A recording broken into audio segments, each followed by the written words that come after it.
Hello, it's Sleepy Reader here. If you're in the mood, why don't you join me for some Conan? I'm going to look at some art and babble about Conan.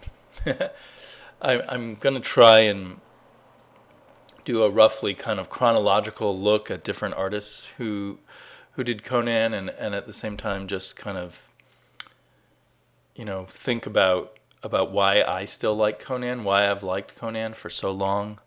Nearly 4.5 decades of enjoying Conan, which is kind of strange. What we see here is the first image of Conan I ever saw. Marvel's Conan the Barbarian number 10. It was on the spinner rack at the first time I ever bought a comic book, and it was one of the ones I considered buying, but I didn't end up buying it. I bought one that had a lot of superheroes in it instead. But I really wanted to get this one too. And my family was on vacation. I remember for several days afterwards at parks and at beaches, sort of running around, pretending I was swinging a sword and that I was Conan. I must have flipped through the pages to get a little more of an idea than what you just see here on this cover. Because I had a sense of a guy running around without many clothes on, fighting monsters and in exotic cities and places and such. One of the interesting things about Conan is how long it's been around, since the early 30s. He's almost a character like Sherlock Holmes or something that just keeps, or Frankenstein. Of course, Frankenstein's been around a really long time, but a character that keeps going on in incarnation after incarnation after incarnation. Started as short stories in pulp magazines, moved on to novels, moved on to comic books, became movies, became cartoons on TV, became a live-action TV show, endless sequel novels written about Conan by endless numbers of fantasy authors.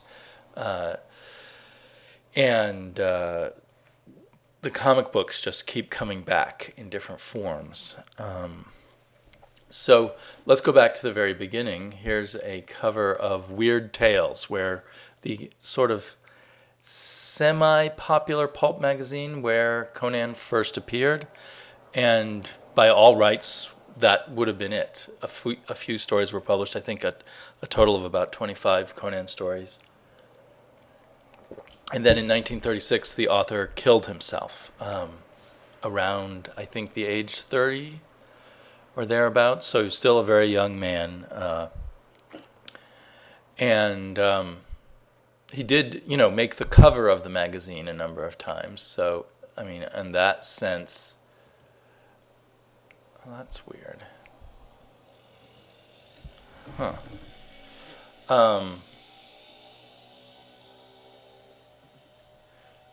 Okay, there we go. I was trying to figure out how to make this transition.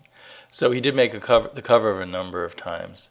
This is not how I would ever have pictured Conan. I mean, he's always described with a mane of black hair. But I guess to illustrators in the early 30s, this is what made sense.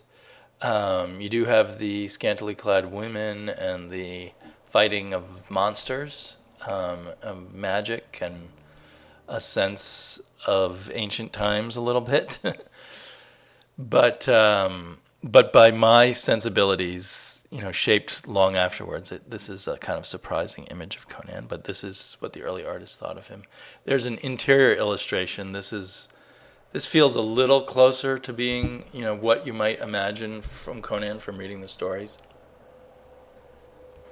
Maybe the interior illustrators actually read the stories more closely. I don't know. Or had less pressures on them to have a certain look. So this more captures the sense of exotic ancient kingdoms, and of course you still have the scantily clad women. And Conan looks a bit more like I might have imagined, with long hair and muscles. Here we're skipping ahead to the 50s. So an interesting thing about Conan, along with H.P. Lovecraft, his Cthulhu stories, and a few other authors, is they got kind of rescued from the pulps after the pulps stopped being published. Some fans of that work, remembering their favorite stories, started putting them together in small press hardback books with, print runs of a few thousand. And so that's what kept Conan alive during the 50s, where apparently the artist at the time pictured him as kind of a Roman warrior, a legionnaire type of figure. At least his hair got longer, and he looks fairly muscular. He looks pretty happy there. Another image from the same series of books. And then suddenly we skip to the 60s, and we have an image of Conan that I think almost all of us know. Painted, created, envisioned by the great Frank Frazetta, which was done for Lancer paperbacks. I'm not positive, but I think they were looking for more stuff like Lord of the Rings, and Conan was one of the first things they stumbled upon. But Frank Frazetta captured something about Conan that captured millions of readers' imaginations eventually, and Conan took off around the world at this point. And I think it's the Frank Frazetta paintings that also gave people the idea that you might make a comic book out of this. Gave Roy Thomas and Stan Lee, and inspired people like Barry Smith and John Buscema to want to draw him. The thing about Frazetta, it's just sort of an incredible, sort of sensual nightmare almost. Brutal, but so physical that it's almost sexual, even when he's just killing people. I feel funny saying that, and it's kind of funny that that appealed to me when I was 8 years old, 9 years old. I probably started reading the Conan books when I was 11, maybe, the novels, whenever I first discovered the Frazetta paintings, anyway. But it captured my imagination. I'm not sure what it is, and maybe just us boys or whatever, but there's just some primitive thing that likes this mix of violence and something sensual. Here's somehow it looks slightly different here. This is a cover to a book, I can't remember which one, maybe Conan of the Isles, that was kind of a sequel, one of the early sequels to Conan, written by some writers who were fans of Conan's work before it was clear there was money involved, who imagined what Conan would be like when he was even older. I think Robert E. Howard took him up to maybe the age of 45 or so, and here they pictured what he'd be like in his late 50s or early 60s. Still a powerful warrior, but maybe slowing down a bit. Something I appreciate now. But, and then of course, later, Conan took off so much, there's probably been hundreds of novels about him filling in the gaps, etc. There's a whole history of Conan of the shape of his life that was already set up by Robert E. Howard back in the 30s, starting as kind of a runaway from his country of Samaria and becoming a thief, and then becoming a mercenary and a pirate, and I probably got the order of it wrong, and eventually he becomes a king, usurping the throne of Aquilonia. Here is this. I assume this is from one of the covers of the Savage Sword of Conan, which always had painted covers. Here's another artist. I think all the painted artists of Conan kind of lived in the shadow of Frank Frazetta, although I think here we kind of see a bit of a John Buscema Conan in this painting too, kind of an attempt to combine the two. Ken Kelly, a pretty well-known fantasy artist, did quite a bit of Conan in his day. Boris Vallejo did both covers for Savage Sword of Conan and some later Conan novel covers. I think this is Conan of the Isles. Boris Vallejo gave it more of a posed bodybuilder look. And to me, it was a little less central, but there was still sort of a brutal excitement to it, I guess. And of course, there was still the scantily clad women. Then let's shift over to the comic books, which started in the late 60s or maybe 1970, thereabouts. 69, 70, 71, somewhere in that area, I believe. And with a run of about 24 issues made artist Barry Smith famous. Turned him into a kind of a legendary artist in the comic book fans in the comic book world. His initial run of Conan when I was a kid, first learning about comics that might be valuable, were amongst the most valuable, expensive, recent comics. They must have been 4 or 5 years old at the time, but they cost way more than I could afford. So too bad I didn't buy that Barry Smith Conan at the time. So I really loved Barry Smith's vision of Conan, which I mostly came to after he was done, but shortly after. I feel like he captured some of that sensualness that I'm talking about, but even more kind of an exoticness and a sense of strange landscapes and deep time.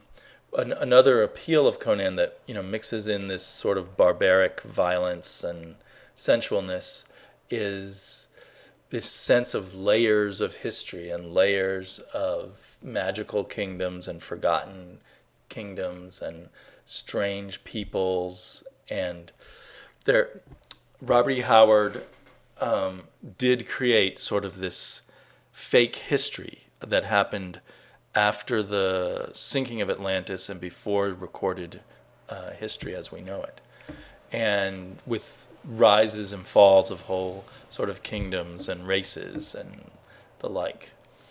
And I feel like Barry Smith just captured that feeling of all the forgotten corners of Conan's world. So and there was just something to me was always cool about the way he did Conan, even though his Conan may be a little less physically impressive than other people's Conans. Here's some sort of demon guardians that Conan and his companion have awakened, only to defeat with sunlight. But so their own world is just full of this rich past. A mysterious and disturbing, magical rich past. It's like a Cthulhu-like age occurred maybe 500 or 1,000 years before Conan's time, but still fingers of it and pockets of it were left in his world. And here's, I think, the final issue that Barry Smith did. And you can see how different his art just evolved very rapidly in these 24 issues. And really, he may have only drawn about 22 of them or 20 of them. There were some fill-ins along the way. But he just progressed from growing out of a kind of Kirby imitation into almost this comics meet Renaissance art or something. Here's his now more beefed up Conan trying to make moves on Red Sonja, and of course not getting anywhere. But you just wanted to inhabit this world. It was so detailed. And so somehow that's why it's these 3 or 4 main elements of Conan that work so well together for some reason, which I guess is the savagery, the sexuality, the sense of kind of deep time and layers of forbidden and disturbing magic, and the idea of Conan as kind of a lone wolf who passes through all these other people's stories and passes through other people's lives and moves on. He makes friends, but he's always, and has companions and has lovers, but he always moves on and is on to the next thing. And maybe that's appealing to just certain people, or maybe that's a feeling that all men sometimes have. I don't know. And many women too, perhaps, in another way. So here is what I suspect is Barry Smith's most advanced, perhaps final work on Conan, which is called Red Nails. It's an adaptation, I think it was 90 pages long, of a Robert E. Howard story. All of this was scripted by Roy Thomas, and who did a great job. But you can just see how detailed and lush this world has become. And so it's very different from Frank Frazetta, but I feel like at this point he was equaling Frank Frazetta for that sense of something primal coming out of it, something primal and exotic coming out of a dream. As is often the case, Conan's fighting things that are vaguely dinosaurish. It's like there's still dinosaurs here and there, and that are considered dragons, sort of tucked away in this ancient world that haven't quite died off yet. And then we get this mostly deserted, forgotten city out in the wilderness, with some degenerate citizens still living there, and they get wrapped up. Valeria, his female companion of the moment, another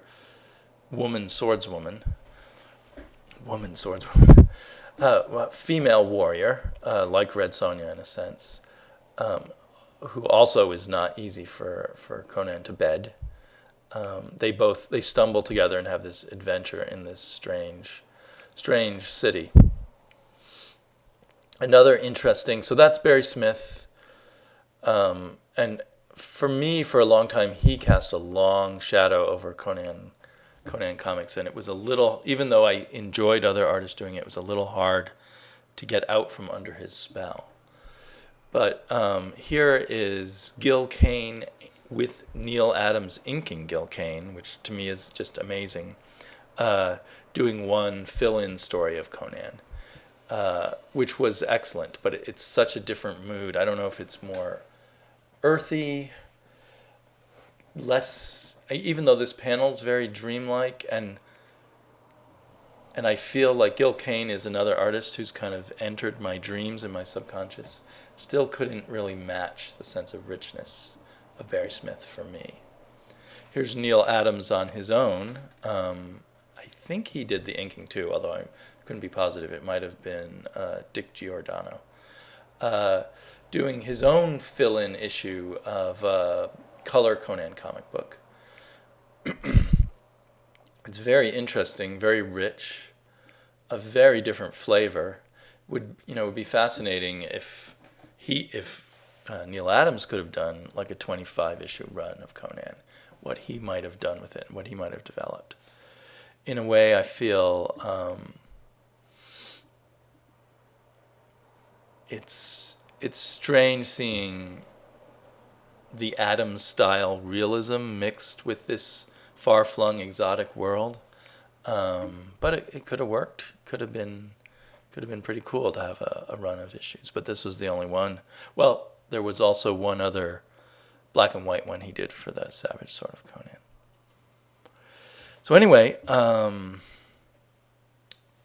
even though it took me a long time to kind of accept him after Barry Smith, the main Conan man for the rest of the Marvel run was John Buscema. And he's just an incredible artist for action and for storytelling, I believe. And also, he kind of defined Conan visually in his world in a kind of unique way, where Conan just physically dominated the world. He was this incredible athlete and physical being. Maybe the world was a little less exotic than it was with some of the other artists, but Buscema just made up for it in other ways with the sense of action. Here's Buscema inking himself. The last series there was inked by Ernie Chua, who later called himself Ernie Chan. It's very rare to see Buscema ink himself, But I really, really loved his inks on these few issues where he inked himself. And it looks really nice, recolored by whatever colorist they used at Dark Horse for these reprints. But you can see kind of the sequence of action. So, especially in retrospect, after all these years, I really miss the John Buscema Conan. You can just see how he physically dominates. He's the stranger who's just kind of wandered into this particular town or fort or castle, but he's kind of the dominant figure, even though he's kind of brooding and outside of everything. And other men are just, little gnats to him sometimes. So I've captured a whole bunch of Buscema images here. For some reason, this particular sequence I really love. With him inking himself, the sense of the blacks and the shadows and the sort of easy movement of Conan, of his body, is just really pleasing. You really believe with the Buscema's Conan that he is powerful enough to pull a horse down, which is the kind of thing that Robert E. Howard created Conan as. Conan was, within a certain amount of human limits, kind of an early superhero in that sense of his physical domination of his world. Another major theme of Conan, now we're going to look at some Buscema from the long-running black and white comic magazine, I guess they were considered at the time, called Savage Sword of Conan, most of which was drawn by Buscema, often 40 or 50 pages a month of this black and white artwork, with a series of finishers, of inkers who did a lot of the lifting of the detail, and with Buscema doing the storytelling and the basics. So this is inked by Pablo Marcos. But as I was saying, one of the running themes also with all this, that goes well with all these layers of history and stuff, is the idea of the noble savage, the raw barbarian versus civilization. Here's Pablo Marcos really showing how sort of rough and brutal he can make his Conan when he inks it.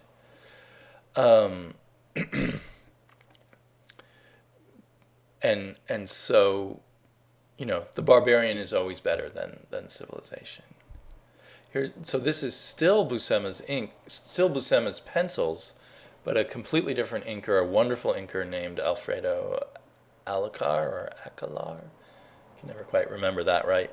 But he kind of, Conan's less brutal looking under him, and it has more just a lush storybook look, which to me is a great sort of counterpoint, or when you add this incredible detail, there he is as a Roman centurion again, when you add this incredible detail to Buscema's sense of action and storytelling, it's just incredible. Somehow, even though Alarcón layered on these, this tapestry of detail, he didn't lose most of the vigor of Buscema's penciling. So it was kind of the best of both worlds. I just love the Buscema Acollar combo. Many of these inkers were from the Philippines, and for whatever reason, all these great comic book artists came out of the Philippines in the 70s and worked at Marvel and Warren Comics and DC. It's all still Acollar. It just seems like it must have taken him hours to ink each panel. It's incredible. He really, he kind of puts a different kind, yet again, each artist has their own feeling, but he kind of puts that extra layer of history and exotic weirdness back into the world of Conan. It's a world where everything was made of big, heavy stone and the like. So I particularly love this panel here. And this is, I believe, just a panel, not a full page or double page spread. Here's another sort of medium-sized panel of some pirates coming on shore. That for another artist, this could be something that could take days by itself, I would think. Okay, and here's Tony DeZunia, who I think was also a Philippine artist. So again, inking over Buscema. He had a lighter kind of style. To me, it's fascinating to look through Savage Sword of Conan, and it all has this consistency from Buscema, and occasionally artists imitating Buscema, but then it also has all these other layers of ways to embellish Conan's world. And this is this comes right out of a Conan story by Robert E. Howard, one of the most amazing Conan things, where he gets crucified and left out into the desert to die. And he fights off the vultures by biting them back and breaking their necks with his teeth. And eventually some desert warriors come by and cut him down. And then he's so tough that he insists on pulling his own nails out of his feet and then walking on his own. He won't accept a helping hand. Here's DeZunia, Tony DeZunia, doing the pencils and the inks. And it's a beautiful penciler and inker. I mean, this is incredible stuff to look at. It doesn't have that hard physical edge that Buscema gave it, but beautiful stuff. DeZunia also, I believe, was one of the co-creators of Jonah Hex. Anyway, I ought to move along because I'm taking up a lot of time already. Can't believe I've babbled on. It was exciting. I remember it was really exciting to me to discover this Jim Starlin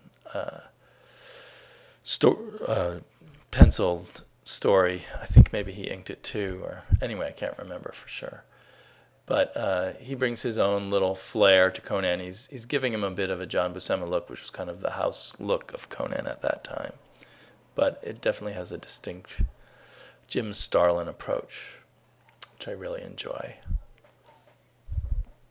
Here's an unusual artist, I believe another Filipino named Alex Nino, who had a very unusual style. It's probably, if all Conan were done like this, he wouldn't have lasted. It's beautiful to look at, but it doesn't draw you into the story as much. But I always was excited when I would stumble across Alex Nino art because it was so different and so visually striking. Talk about use of blacks in space. So now we skip, losing control of this. Now we skip ahead to, I think, the early 2000s or possibly the very late 90s when Dark Horse took over Conan. And they hired Kurt Busiek and artist, don't tell me it's gone right out of my head now. Cary Nord. And Cary Nord, along with whoever was his colorist here, because it's clearly, or maybe he did his own coloring. I don't know. I need to check the credits, and I don't have them in front of me. But so it's hard to say here how much is the penciler, inker, how much is the colorist, because this has a rich, painted look. I feel like it's more open, and the world feels bigger and more barren and more wildernessy, I guess, in this Cary Nord version. But it's very effective.